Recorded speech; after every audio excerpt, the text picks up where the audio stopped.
next we have, skipping down, House Bill 349, which is again still in its original form. And Representative Honeycutt, Potts, Cunningham, and Campbell, you're recognized to proceed with your bill. Thank you, Madam Chair, members of the committee.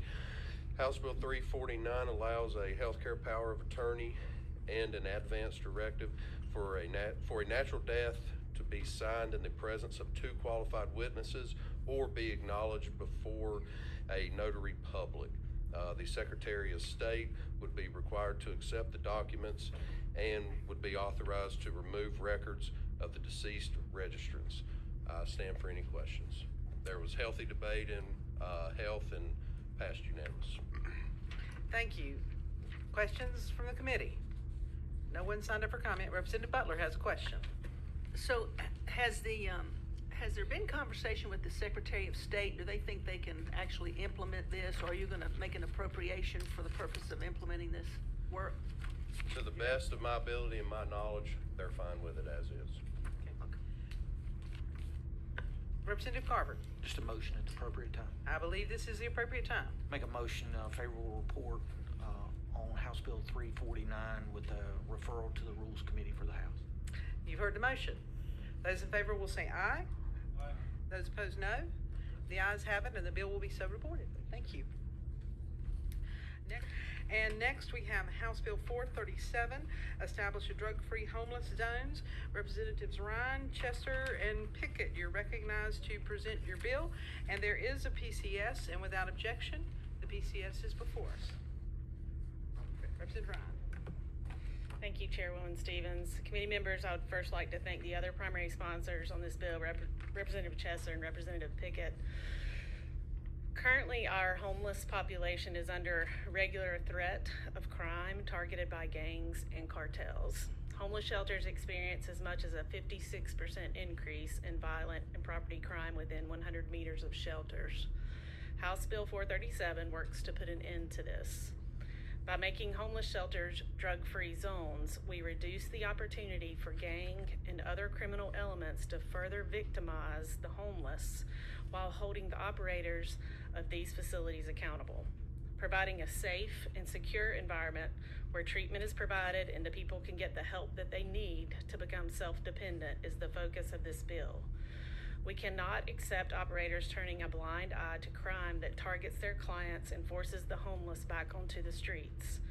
I would also remind you that this bill targets only those committing an offense under General Statute 90-95A1, which states it is unlawful for any person to manufacture, sell, or deliver, or possess with intent to manufacture, sell, or deliver a controlled substance. Also in this bill, while traditional homeless shelters will require signage designating them as drug-free zones, I understand that not all shelters are the same. Those that serve victims of domestic violence, sexual assault, and human trafficking are charged with safety, security, and sometimes most importantly, anonymity. When this issue was raised, I acted to add language that would exclude facilities that must be kept anonymous by allowing signage to be inside the front entrance, but still holding the operators accountable. I'll stand for questions. Questions and comments from the committee. Representative Liu. This is a question for the bill sponsor. I totally get and I support that we need to keep drugs out of the homeless shelters. But my question is, if homeless people, some individuals, they may receive drug treatments, but they still have drugs in their system, would these people be kept out of the homeless shelters because of this legislation? Thank you for that question. Absolutely not. Our homeless shelters that have low barrier entry, this would not affect that at all. Keeping those who are trying to sell to them, manufacture, possess, those are the ones we're trying to target here to protect those homeless. Further questions from the committee. Representative Butler. I do have an amendment to offer. I didn't know if now was the appropriate time for that. Have I seen the amendment? Have you seen the amendment? Okay. Oh, here it is. I got it. Okay. Representative Butler, you're recognized to send forth your amendment. Yeah, I understand the genesis of the bill. I think one of the challenges that I do see, though, is that we have a homeless shelter in downtown Wilmington called the Good Shepherd Home, and it is a model in many respects. And they're the ones that always wind up doing the pilot programs and getting great accolades for the good work that they do. And we're quite proud of their successes. But my point in saying all of that is that I have seen how hard it has been for those facilitators and administrators to build trust within the homeless population.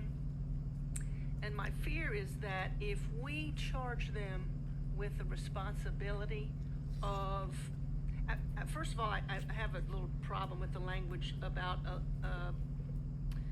a facilitator who intentionally allows a person to sell drugs, say. But I feel like we're going to destroy the relationship that they work so hard to build with that population.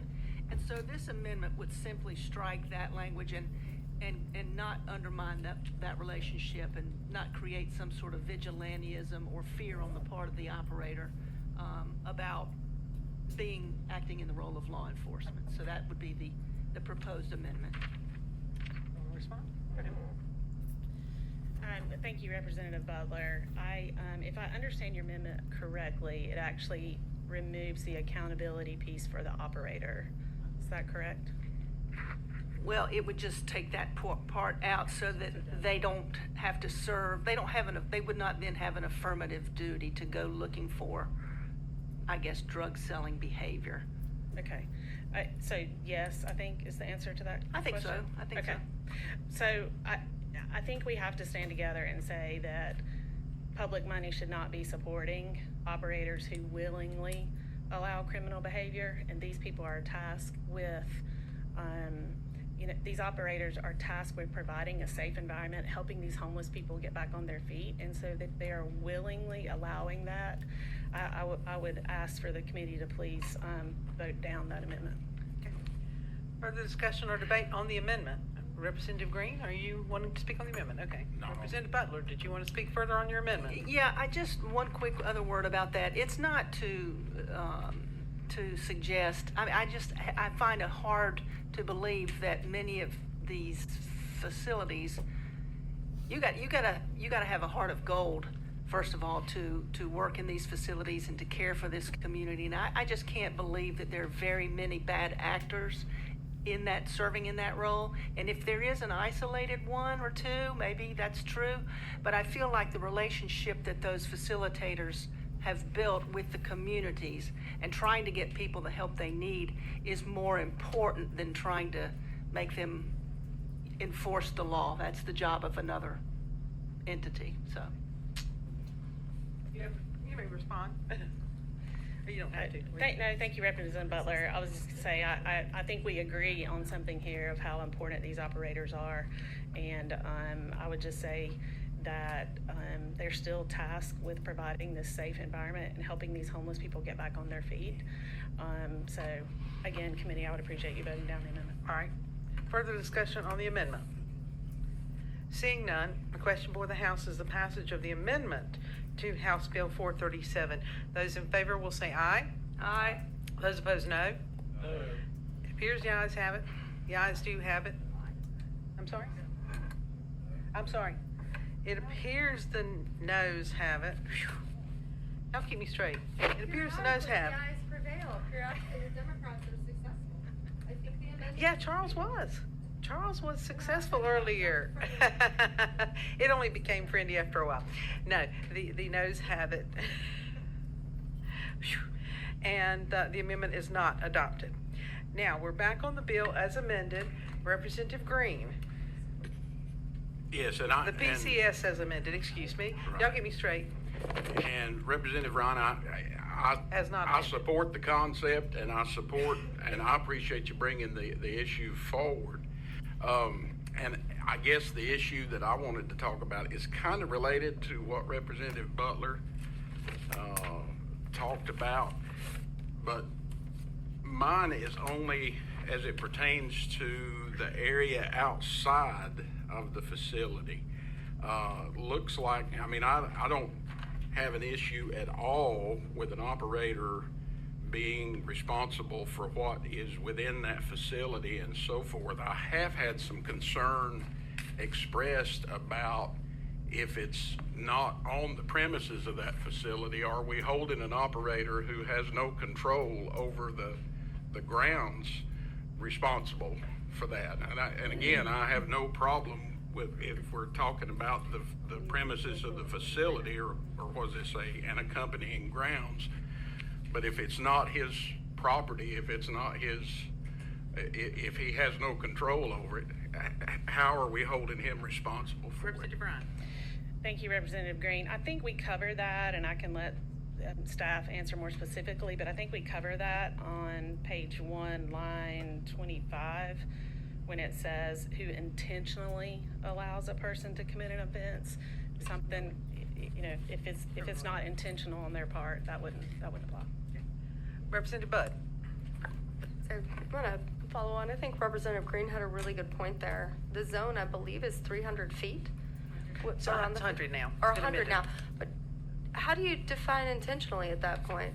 Because if you're not patrolling 100 feet outside of the shelter itself, which is not actually the shelter's property, you are now asking operators of these homeless shelters to patrol property that does not legally belong to them and for which they have no authority to make any decisions about, but yet you want them bound by this piece of legislation that whether or not they acted intentionally. It's a very slippery slope. Do you want to respond? I can sort of respond to that, which is what I was telling her. There are two different elements to this. One is the person actually using the drugs within the property. The second is the owner who knows that and is intentionally allowing the drugs to continue to be sold. I think that becomes your issue. What I want to say to the committee is I'd like to take this bill up because I'm not sure exactly how many bills we've got, but we're only 3 working weeks from crossover, and I know I was assigned 12 bills last week.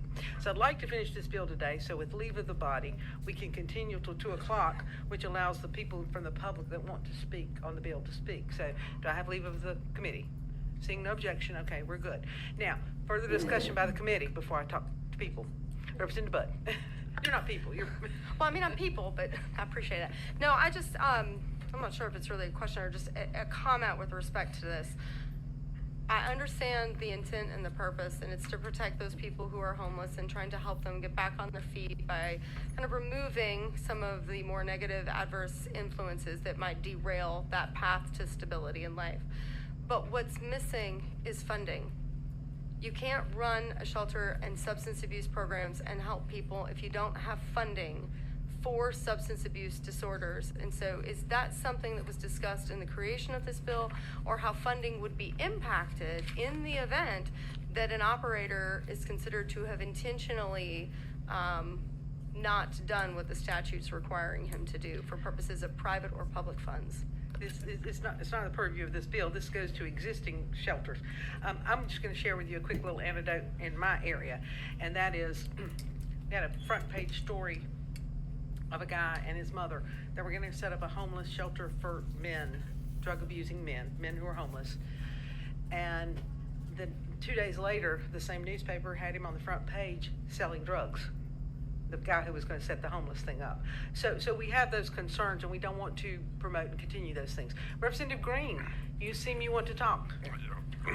Well, I was just wondering if Representative Ryan might entertain a motion to move the area so many feet being the responsibility of the operator, to just say a facility-based service or its accompanying grounds, if staff had time to prepare that. Staff? I'm happy to prepare an amendment, but I just wanted to mention that because the language says intentionally allows, it would be the burden of the state to show evidence that that they intentionally allowed it, not necessarily the operator to prove that they did not intentionally allow it. There would at least be an initial burden. But I can remove the 100 feet relatively quickly if we can pause for a moment. Representative Green. Follow up. So it would take some sort of an overt act or some other factor in there regular to drug bring selling this going into on. play. All right, well, I'm good then. All right. Now, any further committee discussion? I have 4 people signed up wanting to speak, and I'm going to give each one of them a minute because we are structured on time. So Dr. LaTanya Agard, All right, you'll come back to the back, and I can just give you 1 minute because there are 4 of you wanting to speak. You'll state your name and whatever organization or group you represent. Thank you. I am Reverend Dr. Latanya Agard. I'm the Executive Director of the North Carolina Coalition to End Homelessness. Every person on the committee received via email this letter. I'd just like for it to be delivered again. I'm not sure the protocol for that right now. This letter represents 140 plus signatures of our constituents across the state who either work in the industry of ending homelessness or providing supportive services related to homelessness. In the Gospel of Luke, chapter 10, we hear a parable that focuses on how we treat our neighbor. And what I want to ask this committee to remember as you deliberate on this bill is that the people we are trying to help the most, who are the most vulnerable, are people experiencing homelessness, and they are our neighbors. As we consider how our neighbors are treated, we ask you to consider opposing this bill or delaying your vote until you hear from your constituents. Thank you.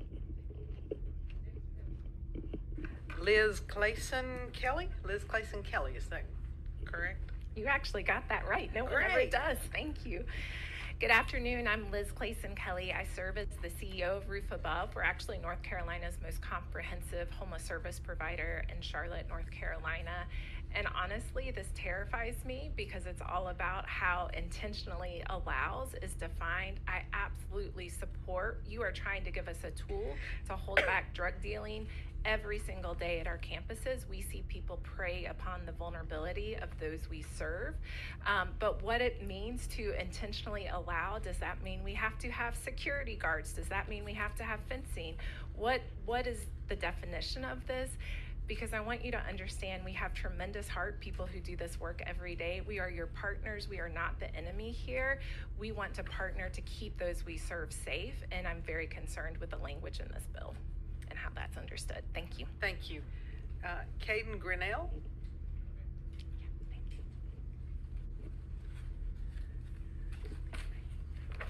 Good afternoon. My name is Caden Grinnell. I too am with Roof Above. I just want to share and echo Liz's sentiments. I think that one misconception that we would like to clear up, our staff currently work alongside law enforcement to curb, active drug dealing in and around our communities. The challenge that we face is, to Representative Butler's point, our business works on relationships, right? We develop relationships with those we serve so that they understand that we are walking alongside them in their recovery. We are not looking to necessarily criminalize the fact that someone is in recovery, and we fear that this bill will communicate that and work to erode the trust that we have spent years working to build. So we urge you to review this bill from the perspective of those who are providing these services and understand that our neighbors do need us to provide services in welcoming spaces. Reverend Russell Pierce.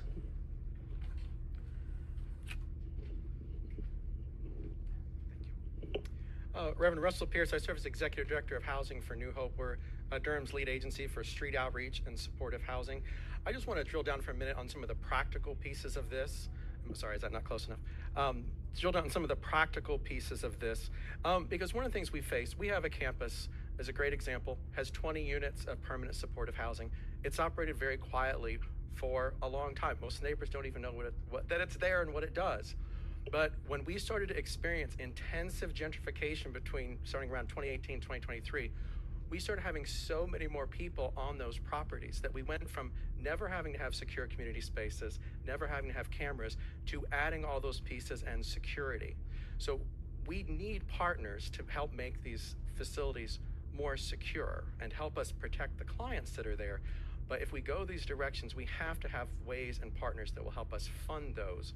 That one property alone, to add constant security, would triple our cost of operation.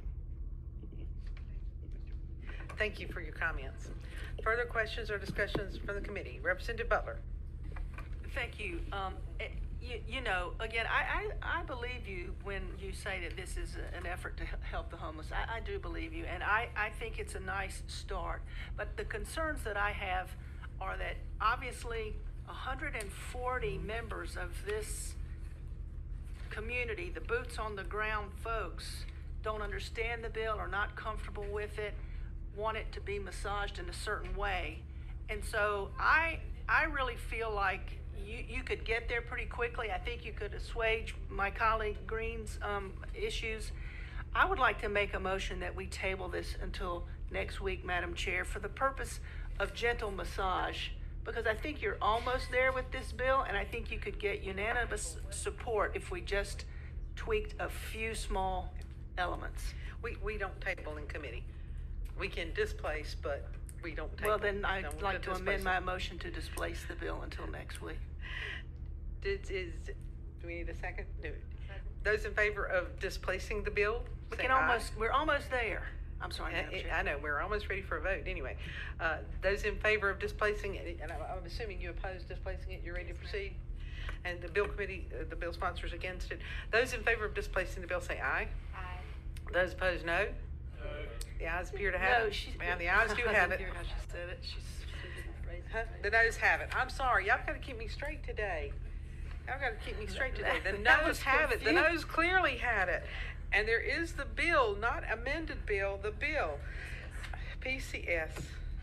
We've been talking about mental illness and substance use disorder, Madam Chair. I'm just not sure. I don't think I have either one of those. I just think I have too much on my brain.